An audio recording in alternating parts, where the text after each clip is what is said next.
పక్కన వారితో కూడా చక్కగా షేక్ హ్యాండ్ ఇచ్చి చెప్పండి. ప్రతి ఒక్కరు బాధపడుతూ ఉన్నారేమో, ఇదిగో నా తలరాత మారదు అని బాధపడుతూ ఉన్న ప్రతి ఒక్కరితో మనం చెప్దాము, దేవుడు నీకు తోడుగా ఉంటాడని చెప్దాము. యేసయ్యా వెలుగు వలె నీ నీతిని, మధ్యాహ్నం వలె నీ నిర్దోషత్వమును వెల్లడిపరచును. ఆమేన్, హల్లెలూయా. అంటే ఒక ఉన్నతమైన స్థితి దేవుడు నీకు ఇస్తాడు.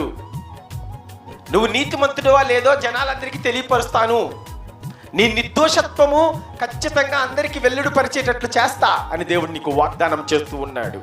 ఎప్పుడు మనము వెలుగు వలె మన నీతి, మధ్యాహ్నం వలె మన నిర్దోషత్వం కనపడద్దంటే ఆ పై వచనంలో యెహోవా యందు నమ్మిక ఉంచాలి. ఇంకా 5వ వచనం చూడండి, నీ మార్గము యెహోవాకు అప్పగించుము, నీవు ఆయన నమ్ముకొనుము, ఆయన నీ కార్యము నెరవేర్చును. ఎప్పుడు అంటే మన మార్గాన్ని దేవునికి అప్పగించినప్పుడు. ఆమేన్, హల్లెలూయా.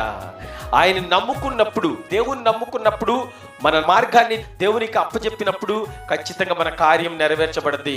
వెలుగు వలె నీ నీతి అందరికీ తెలియబడేటట్లు చేస్తాడు దేవుడు. మధ్యాహ్నం వలె నీ నిర్దోషత్వము అందరికీ ప్రకటించేటట్లు చేస్తాడు దేవుడు. ఆమేన్, హల్లెలూయా.